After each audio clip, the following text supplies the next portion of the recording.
Salut à tous, bienvenue pour cette nouvelle vidéo, c'est Alex, je suis créateur de contenu sur internet, je fais de la photo, de la vidéo et je parle donc de photos, vidéo et je parle aussi de tech. Et aujourd'hui, on va allier un petit peu tout ça et on va parler du Camlink de chez Elgato. Le Camlink de chez Elgato, c'est quoi? C'est un acquisiteur vidéo. Plus simplement, ça transforme votre caméra munie d'un HDMI en webcam. Grâce à ça, l'ordinateur détecte votre caméra en webcam. C'est pas un produit qui est nouveau, mais c'est un produit que j'attendais pour améliorer mes streams et pourquoi pas des fois tourner des vidéos. Et je vais vous expliquer tout ça dans cette vidéo. Hop. Et hop. Elgato soigne beaucoup les packaging. Ici, on a un packaging simple. En général, quand on voit un produit Elgato dans un rayon, on le voit tout de suite avec ses boîtes bleues plutôt reconnaissables.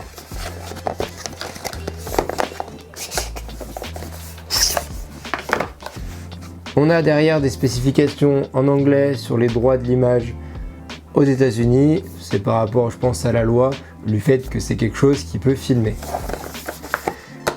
Elgato reconnaît ce logo bien reconnaissant, qu'on kiffe tous, ou pas. Ici, on a les informations techniques très rapidement qui expliquent, voilà, ici on voit une caméra avec le système. Ici le site pour télécharger du coup le logiciel, c'est pas obligatoire mais il y est pour améliorer ses streams ou utiliser les produits de chez Elgato. Et donc le produit. Un petit câble et des informations qu'on va regarder. Le produit c'est simple, il n'est pas très grand, il fait la taille d'une grosse clé USB. D'un côté on a du USB 3, c'est important, ça fonctionne qu'en USB 3. En USB 2, vous n'aurez pas le flux, vous aurez des bugs, des latences. Donc faites attention à bien avoir du USB 3. Le USB 3 est facilement reconnaissable grâce à la prise qui est bleue à l'intérieur. On retrouve au dos un HDMI femelle. Cet HDMI femelle, il faudra le relier donc avec un câble HDMI qui n'est pas fourni. Vous avez plusieurs types de câbles HDMI, vous avez les pleins comme celui-ci. Donc il faudra acheter un câble basique d'HDMI pour brancher par exemple une caméra comme le GH5 ici qui possède ce type d'HDMI. On a le mini HDMI.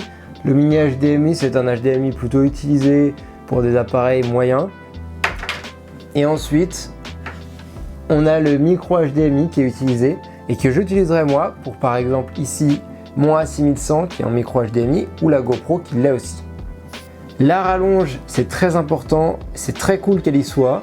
En fait, elle va vous permettre, si votre prise HDMI est entourée par d'autres prises ou que c'est un peu compliqué d'accès, d'avoir une petite rallonge qui doit faire environ 20-30 cm et qui est en USB 3 avec le petit bleu à l'intérieur.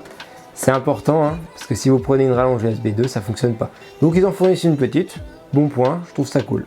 Ensuite, on retrouve un autocollant Elgato, sympathique, pourquoi pas. Et on retrouve une petite notice du très basique. On va dire que c'est l'éternelle petite notice que personne ne lira. Je le trouve bien au niveau de la taille. Il est un petit peu un effet plastique qui pourrait laisser des traces de doigts. Mais bon, en général, on le pose et on installe notre caméra. Puis c'est ce qu'on va faire juste après pour voir ce que ça donne. On nous promet du 3840 par 2160, qui est l'équivalent du 4K Ultra HD, ici en 30 images secondes. On peut également aller sur du Full HD 1920 par 1080 en 60 images secondes. Nous avons également la possibilité d'avoir du 1920 par 1080 qui est du Full HD ici en 60 images secondes. Vous retrouvez sur le site internet qui est d'ailleurs dans la description toutes les informations sur les caméras compatibles. C'est une très grande partie. J'ai 4 boîtiers et les 4 sont compatibles.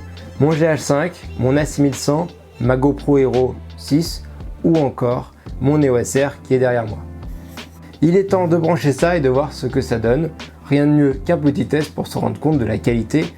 Je vais pas faire un webcam vs ceci car ça dépend de votre webcam et ça dépend de l'appareil que vous utiliserez. On se retrouve donc en setup. Donc j'ai installé mon 6100 de chez Sony à l'ordinateur. Je suis sur OBS.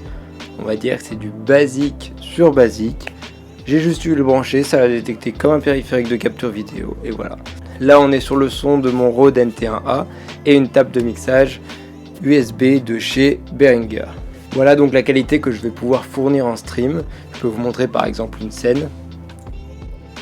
Ici sur la scène webcam où on a les commentaires qui s'affichent et toutes les activités pendant le stream. on a quelque chose de vraiment qualitatif, ça fait vraiment plaisir. Ça nous permet aussi, grâce à des capteurs plus grands que des webcams, de mettre moins de luminosité et avoir une luminosité qui ne bouge pas tout le temps. On peut choisir ses propres réglages. Quand on s'y connaît en photo ou en vidéo, c'est quand même un réel atout. Grâce à ce système là, je peux aussi me permettre de me mettre debout très facilement grâce à mon bureau rétractable.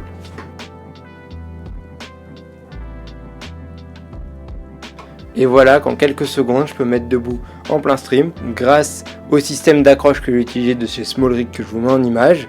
Si ça vous intéresse que je parle d'ailleurs de la marque SmallRig qui est vraiment une tuerie dans tous les accessoires photo, vidéo, tournage, n'hésitez pas à le dire en commentaire. Je pense qu'il est temps de vous dire ce que j'en pense.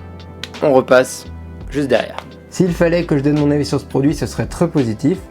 On le branche à l'ordinateur, soit au PC, soit au Mac. Ça fonctionne directement, sans rien besoin d'installer. Ça, c'est génial. C'est détecté comme une webcam sur tous les logiciels.